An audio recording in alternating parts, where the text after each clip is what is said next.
একবার বানিয়ে অনেক দিন খেতে পারবেন। আসসালামু আলাইকুম। আমি ৮-১০টা গরুর মাংস নিয়েছি। তার সাথে আদা, রসুন, হলুদের গুঁড়া, মরিচের গুঁড়া, জিরার গুঁড়া এবং ধনিয়ার গুঁড়া, হাতে তৈরি করা মশলা, স্বাদ মতন লবণ দিয়ে ভালোভাবে মেখে সামান্য পানি দিয়ে আমি চুলায় বসিয়ে দিয়েছি। আমি বেশ কয়েকবার উল্টিয়ে পাল্টিয়ে আমি মাংসটা সিদ্ধ করে নিয়েছি। ফ্রাই প্যানে মতন তেল দিয়ে পেঁয়াজ বেরেস্তা করে নিচ্ছি। হয়তো অনেকে বুঝে গেছেন কি তৈরি করতে যাচ্ছি। পেঁয়াজ সোনালি কালার হয়ে গেলে উঠিয়ে নিব।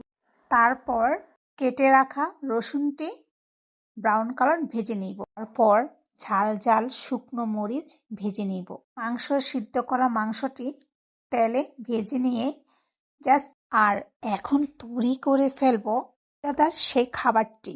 হাত দিয়ে চেক করে দেখলাম হাতে তো হয়েছে, তাই আমি জারে মাংসটি ঝুরি করে নিয়েছি। আর সাথে ভেজে রাখা পেঁয়াজ, শুকনো মরিচটি ভালোভাবে মেখে দিয়েছি। বাস হয়ে গেল আমার বিফ বালাচাও। একটু লেবু দিয়ে তার একটি খাবার। ট্রাই করে দেখুন।